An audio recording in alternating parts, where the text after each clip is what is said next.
Welcome to the Positively Joyful Productivity Show, where joy isn't a reward for productivity, it's the secret ingredient. I'm your host, Nicole Louise, coach, wife, and dog mom. This is a no-kid zone by design, created for women who are child-free, childless, or an empty nester embracing your next chapter. You all belong here. Each week, you'll hear inspiring stories from women around the world and learn tools, mindset shifts, and practical strategies for living a joyful life. You'll also discover the science behind why focusing on joy fuels focus, motivation, and lasting productivity. Let's get inspired, get organized, and create a life full of freedom, focus, and joy. Hello, and welcome back to the Positively Joyful Productivity Show.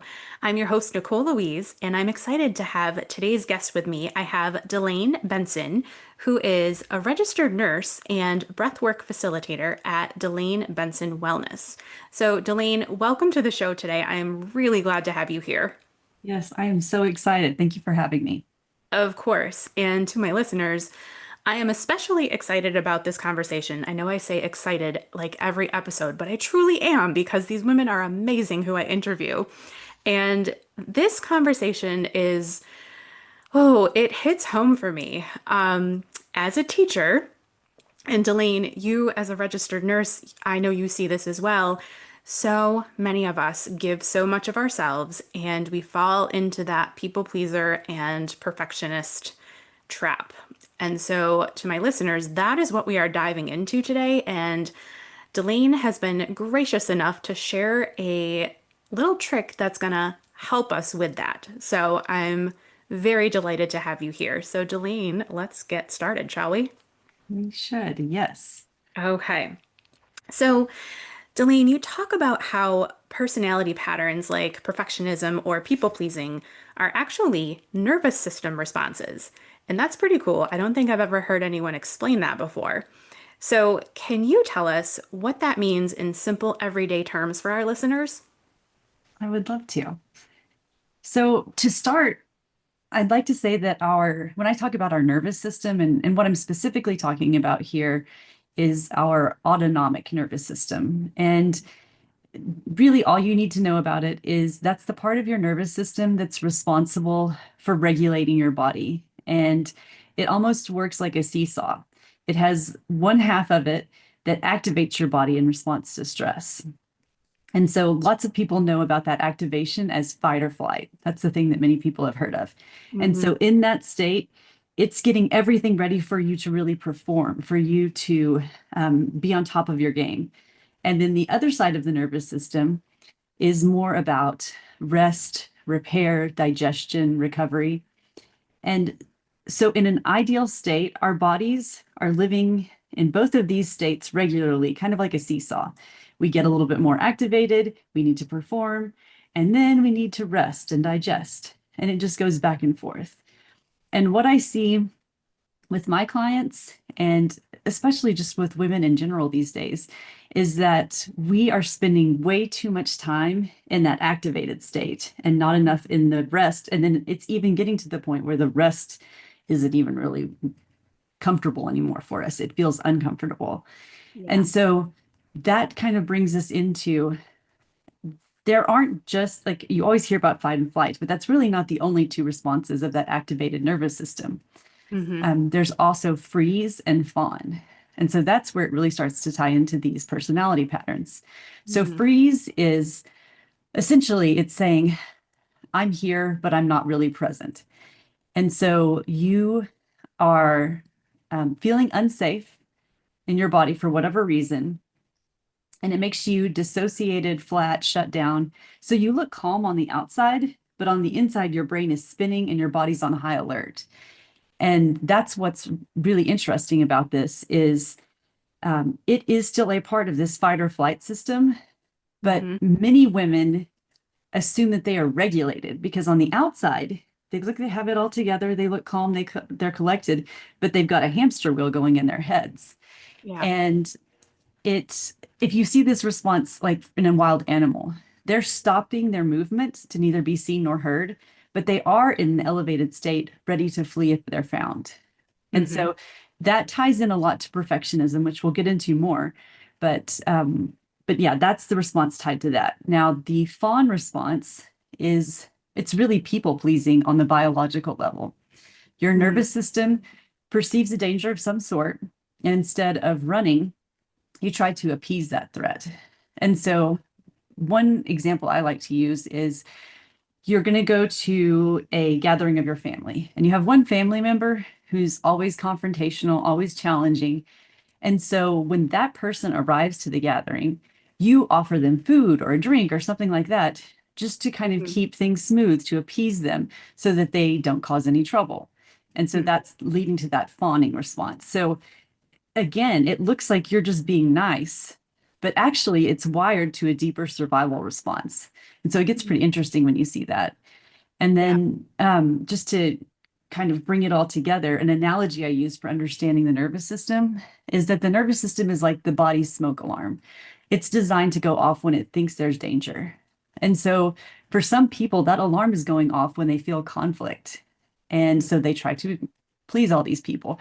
Others worry about being judged. So the alarm's going off for that. And yeah. so that's the thing to remember is that it doesn't feel like you're in danger or your life is under threat, but that's actually how your body's seeing it in the moment. And that's the Mm, thing that I think that women really need to understand so that they can start to work with it and move out of it. yeah. Wow. So I'm just taking that all in for a moment, but Yeah, I'm learning so much about myself as you're speaking. And I know that I totally have that fawn response. And I'm definitely that person that, if a difficult family member is coming over, I'm like, oh, here, have some cheese and crackers. Would you like a glass right. of wine? So, Yeah. yeah, I completely relate to all of that you just said. And I totally see that in myself as well. Hmm. Oh, wow. Yeah. Crazy. Yeah, and it does tie in. Interestingly enough, it's so funny that you're a teacher and I'm a nurse because those are professions that draw a lot of these people who get these responses. Yeah. And yeah, we do chase perfection. We do just really genuinely want to help from a true place in our hearts. But Mhm. over time, these survival responses kick in and it takes us to a place where we don't want to be. Yeah. Yeah, that's so true. And obviously, like I said, I see it in myself, and I also see it, with different women I've worked with over the years. As Right. teachers, we want to give and give and give. And I know nurses are very similar, it's, Right. yeah, we are it's a detriment to ourselves. We want to give and give Yes. and give, but, at the end of the day, we have to take care of ourselves. Right. Yeah. Exactly. Oh, so powerful. Thank you. Yeah. So, you say that perfectionism often shows up as the freeze response, which can lead to procrastination. So, why do so many smart, capable women find themselves frozen when they have so much that they want to do?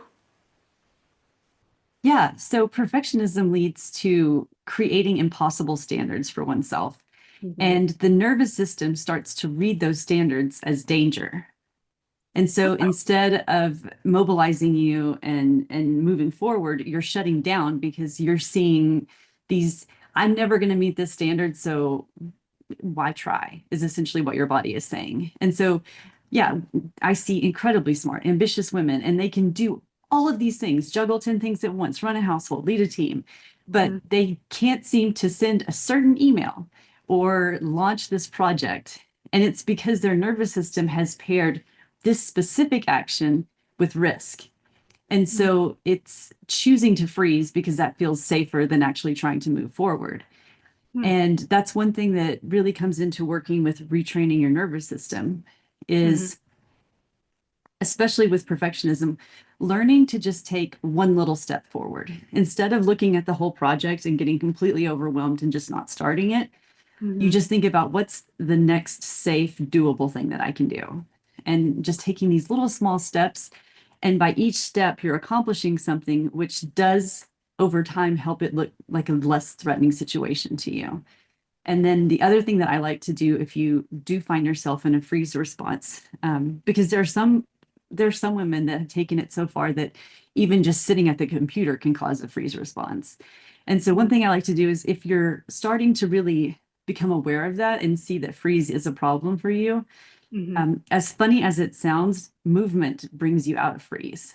And so, one thing that I like to do is if I sit down and there's some project that I know I've been dreading and I've been procrastinating on it, I'll sit down to do the project. But before I even get started, I'll just do a little bit of breath work, like I'll demonstrate a little bit later in the show. And then Hmm. I will also just start moving. I'll move my arms. And I really, for me personally, it helps to move my spine. And when I'm Yeah. doing that, I start to feel a little bit more regulated, a little more present. Mm. And then yeah, if that's not enough, I will even just move around the office a little bit, do some stretches, but it helps kind of get your body into thinking, okay, we're not in danger anymore. And then you can move forward and start to do that one little task. And like everything, once you get into it, it's often you can continue to make progress, but it's just getting over that hump of starting the process is really Right. the challenge that so many women face. Yeah, for sure. So that makes a lot of sense. We hear all the time that, exercise is so good for your body and movement is so good for your body and your mind. And so it just makes sense that movement would be a natural remedy when you're stuck in the freeze response. Yeah. So I guess a follow-up question would be, does it matter what kind of movement or just simply like moving around in your chair, like you said, or just walking around? Is that should be good enough? Yeah, it's really any kind of movement. And you will find over time what works best for you. Yeah. Because like I said, that is strangely enough, when my spine starts to move, something deep within me, some biological response really starts to kick in that I am safe in that moment. And so that's Mhm. something that I'm always doing is just stretching my spine, moving my spine.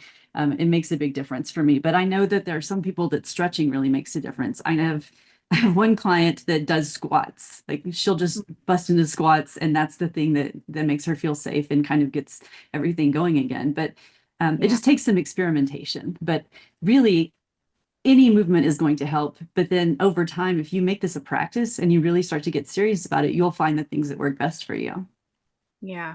Yeah, that makes sense. It's kind of like picking your favorite workout activity. You find your Right. groove in that too. So, yeah, Mhm. totally makes sense. Oh, thank you for sharing that. Yeah. So, then people pleasers often live in the fawn response, like we've discussed. So, caring for everybody else first, right? So, what are some signs that a listener might be stuck in fawn mode without even realizing it? Yeah. I think that one way to think about the fawn mode is that you're essentially always running customer service for the world. You're constantly scanning for unhappy customers. You're trying to fix the problem before it escalates.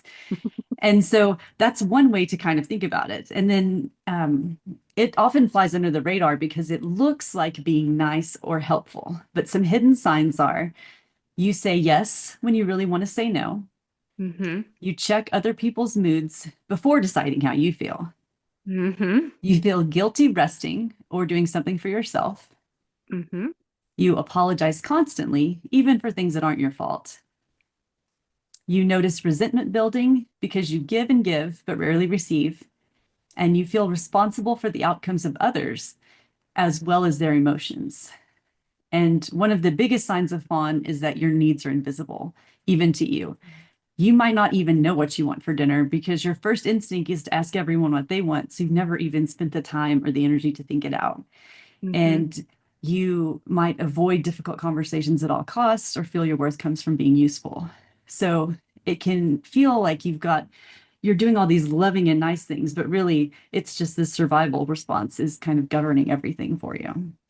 Wow. And and yeah, and one thing that I have found is really interesting is that people pleasers, we say yes before there is any thought, there is anything that goes into it. And so cultivating a pause before you say yes is great. But one thing that I don't see a lot in, people talking about people pleasing, and I really want to encourage your listeners to do this, is it's not just try to start working on creating a pause before you respond yes or no and deciding whether you want to or not. But it's Mm-hmm. also knowing, and I give you full permission right here, you can go back and change your answer. All Yeah. of the people pleasers that I know, myself included, would say yes. And then it's like I've given my word and that's it, and I can't go back on it. I would look silly, or I will be people will look at me in a negative way if I go back and say, never mind, I can't do it. Mm-hmm. And so that's one thing that I do want to give your listeners is you can say yes because that's your response and you always do it and you say yes to everything. But also, if you go home and you think, why did I just say yes to that? That is not going to work for me. And I really want to take back my answer. Do it. Go back and say, you know what? I've spent more time thinking this through, and it turns out I won't be able to do this. And that is such an empowering moment when you can start to create that shift within you. Yeah. And then it leads to more time with you will, or more often you'll be pausing. More often you'll be actually thinking about the yes or the no. But yeah, give yourself permission to change your mind too. Yeah. That is such great advice. And as you were just sharing all of that, like I'm connecting it to myself right now because I'm actually in that situation where I sort of half committed to something knowing that I wasn't available. And Right. now I'm like, oh goodness, now I'm like dreading I'm procrastinating on having that conversation because it's gonna Right. be hard, right? Right. And I just a little AI plug here. I actually used ChatGPT to help me formulate a response, like how do I approach this, because that's Yeah. something that does not come naturally to me. And I think as women in general, it doesn't come natural to us to like sort of rethink and change our answer. And Right. so having that tool to help you, I'm just putting it out there, for anyone Oh listening, yeah. it's definitely Absolutely. helpful. So yeah, it's yeah, but I love that you're giving us that permission. Not that we need it, but in our heads we do. Right. So I love Hmm. that you're telling us, it's okay to change your answer. And, again, going back to teachers, I've seen time and time again, year after year, I see this over and over where teachers commit to things and then they feel stuck like they have to do it. Right. And I just last year I had this situation with a coworker and she had committed to something, but then she was sort of backtracking and she's like, I have a lot going on in my personal life and so I was just like, well, you have to make that decision, but you have to look at what's going to be best for you. So, but I could see, the dread, and she was just Right. not okay with backing out of her commitment. And, she was seeing it as like, well, I already committed, I can't back out. And I'm like, listen, would the administrators feel bad if they changed something on you or threw something at you last minute? No. Exactly. Yes. Hmm. Yeah. So, Yeah. And again, coming back to like this theme with teachers and nurses, we're the power through people. And so that's what's so scary about us is that we're mhm, gonna like our I feel like our response more often than not is just to power through, even though we're dreading it, even though it's having this huge impact on us emotionally, maybe even physically. And yet mhm, we're just gonna power through and do it anyway because that's what we do. And yeah, it's trying to change that culture and change that mindset that no, that's really harming ourselves physically and mentally, and even I mean it can even go as far as spiritually. Like it's not a yeah, good idea to do this. Let's start to create change. Let's start to take better care of ourselves. yeah, absolutely. Yeah. Amen. Mhm. Oh, so for the women listening who are thinking, I'm not in fight or flight, I'm just stressed at work. So, what's the connection between daily stress and these deeper nervous system patterns? I think that daily stress, it you in your mind you say it's just small stress. It's not that big a deal. But it actually your body responds the same way as big danger. It can't tell the difference between the small or the big. It's simply that your nervous system is staying at that activated, elevated level. Hmm. And over time, if your nervous system's constantly revving in stress mode, it starts to cause you to lose energy, have difficulty sleeping. You actually even suffer more inflammation in your body and a whole host of issues that can make life harder and over time start to have a big impact on your health start to happen. Hmm. So, what feels like simple stress might actually be reinforcing deeper survival responses that keep you stuck. And so that's why it's so important to start to rewire these patterns because it will have a ripple effect on pretty much all of your physical and mental health. Yeah. Yeah. And that right there, I think, is the big message that if you're not tuning in and addressing these things, then bigger problems are going to erupt down the road, essentially. Right, Yeah. right. So, yeah, so powerful and so important. So, to my listeners, pay attention. So, breath work and meditation can feel intimidating or maybe even silly to some women who aren't used to this or have never done it before and are used to just powering through. So, how do you explain breath work in a way that feels practical and not so woo woo? I like to think of breathwork as being similar to closing a bunch of tabs on your computer. Once Mm, you do it, the system suddenly runs so much smoother. yeah. And so by changing how you breathe, you can calm stress hormones, lower heart rate, and clear mental clutter. So it's like giving your brain a reset button, essentially. Ah, And most of my clients who are perfectionists can get this unsafe feeling from breath work or meditation because they're worried about doing it right. And then the uh-huh. people pleasers feel unsafe because they're spending time worrying or spending time on themselves and not worrying about everyone else. And so that's why it's so important to start a daily practice. And so when we say practice, let's calm the perfectionists in us that we're just practicing. It doesn't have to be perfect. Let's Mhm. just do that. And then you need to have daily practice for the people pleaser part of you because that's the one that is like, oh, I can't spend time on myself. I can't do this. I don't have the time to do this. Mhm. So when you have the daily practice, your body gets used to slowing down, which is great. It's great for our health, great for everything. But Mhm. also, eventually, you start to crave that reset and you start to become more aware when you need to do that reset. Ah, that's powerful. Yeah, yeah, Yeah. it really is. Yeah, that's great advice. And yeah, it's often, when we hear these things that are good for us, right? We often get stuck in that like, oh, it's just one more thing, Yes. and I'm going to physical therapy right now and my therapist is giving me all these exercises to do and I'm like, "Oh my goodness, when am I going to have the time?" And then Right. it's like, "No, stop and remember how good you feel after you do them." And so just trying to Absolutely. like change my mindset on that. And I think, that's the message you're sharing too is like, this is important. It's good for you and it's going to help you. So, yeah. Yeah. And I love what you're saying. I want to echo that. In fact, it just we get so caught up in the effort something will take, but it really should be that you're focusing on how good you're going to feel afterwards and really make that the practice is, oh my gosh, I can't wait to do this because it's going to feel so good. Even if Yeah. inside you're going, do I have time? Can I? Can I? No, you do. You're going to feel so good. And then the rest of your day is going to be more productive. How great is that? That sounds Right. awesome. Exactly. Yeah, Exactly. Ugh. So, Delene, you have offered to guide us through a quick breathwork session today. So, first of all, thank you for doing that. of course. And so I'm going to let you take over and let's jump into it. All right. Sounds good. So I am going to do just a little bit of guided imagery with the breath Mhm. work.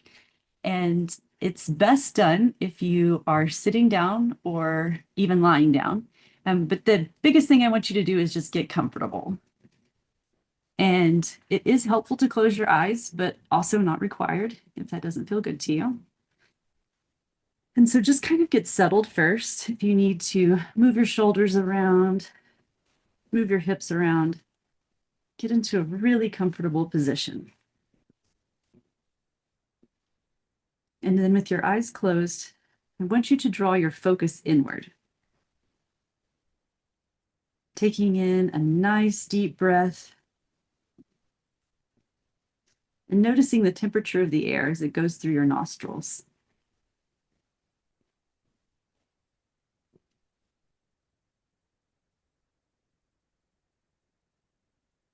And just in this moment, give yourself permission to relax.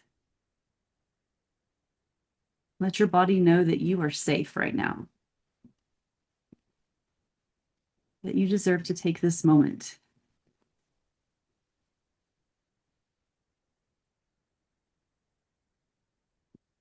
And we're not going to be focusing on if we're doing anything right. I'm just focusing on being present in this beautiful moment. Take another deep breath.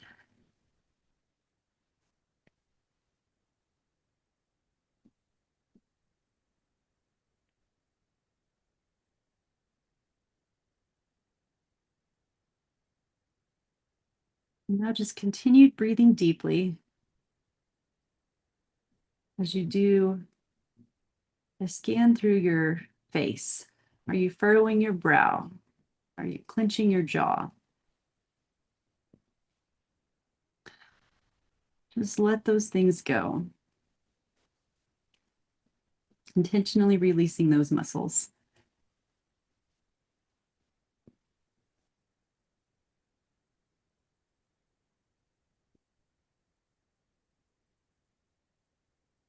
And now we'll move into a little bit of a different style of breath. We'll be taking a nice deep inhale through the nose and then exhale through the mouth. Go at your own pace, nice and slow. And I really challenge you to lengthen that exhale out. You might even purse your lips like you're drinking through a straw and make it this nice, long, luxurious exhale.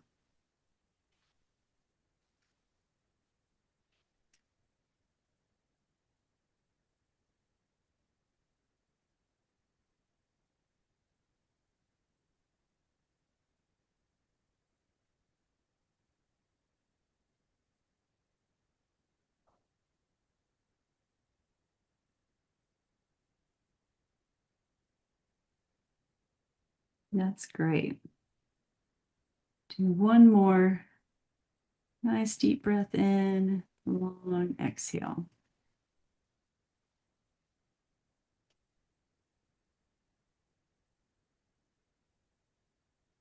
And now we're going to change the exhale a little bit. You'll still take a nice deep breath in, but then on the exhale, this will feel silly at first, but I encourage you to do it. It really does make a difference. You're going to make an audible noise. So you can sigh, you can just make these noises. And as you do it, try to visualize yourself actually moving stress out of you, up through your chest, through your throat, and out your mouth. And you can feel if there's any tension lingering in you, bringing that up and letting it go. If there are things from the day that you're carrying with you, some anger, some anxiety, something that happened that's really been bothering you, you can even picture that and then picture it becoming just this color or shape and then moving it out of you with that noise and that exhale.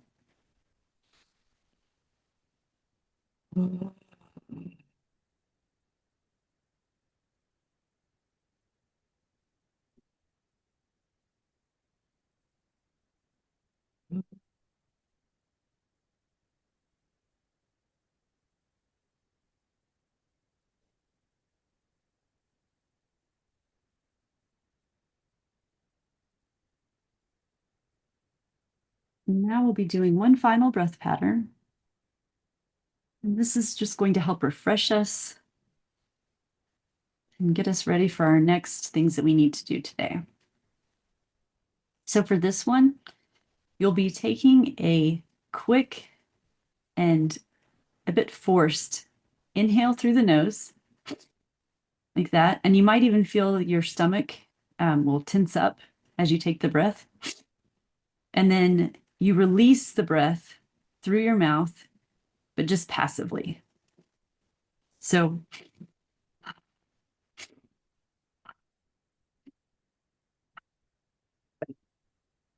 and you are keeping a pretty quick pace with this. Inhale through the nose, exhale through the mouth. Just do a few more breaths with that. Feeling that energy move in you and feeling any more release that needs to happen.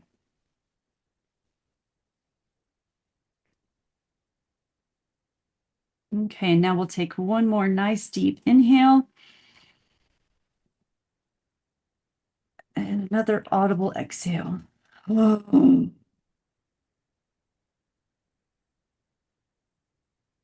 Okay, now you can slowly start to come back to present by fluttering your eyelids open,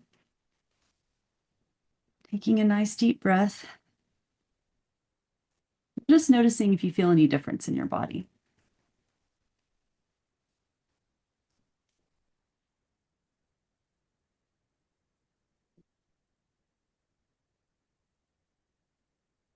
So what did you think, Nicole? So, first of all, I didn't put myself on mute and I should have. I was trying not to breathe into the microphone because that would be weird for my listeners. However, I will say that I do feel tension kind of gone from my body. Like doing these interviews, I'm always like excited and a little bit nervous. And so I feel that in my stomach and in my chest a little bit. Right. Now Yeah, after doing that exercise, that tension is gone. So yeah, it's so incredible how simple breath work is, but how powerful at the same time. it is, truly. And Yeah. that's the thing that is so interesting is the breathwork world is so dynamic. There's like this is more what I call restorative breath work of really helping you kind of downregulate that nervous system, calm things down. But there is breath work that goes all the way to helping you have really deep emotional releases, Mhm. having almost like psychedelic like experiences. It's being used in therapy a lot more. There's all these really interesting things that if you really get it deep into that world, you can start to explore. Mhm. It's a pretty interesting field.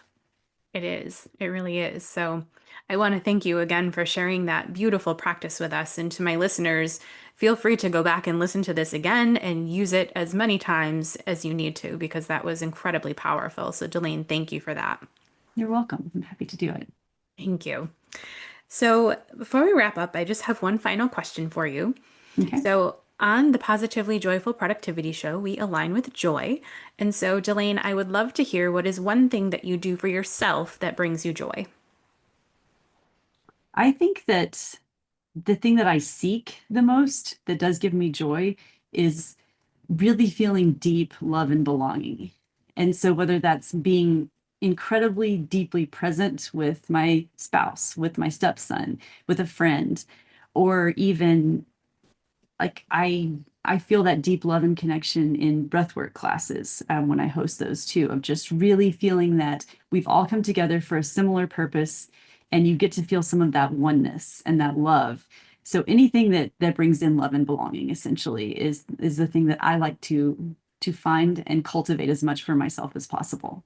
That's such a beautiful answer. And again, it speaks to your being and your personality as a nurse, wanting to be Right. that in that community and feeling that love. So, what a beautiful answer. Thank you. Thank you. All right. So, that is going to wrap it up for today's episode.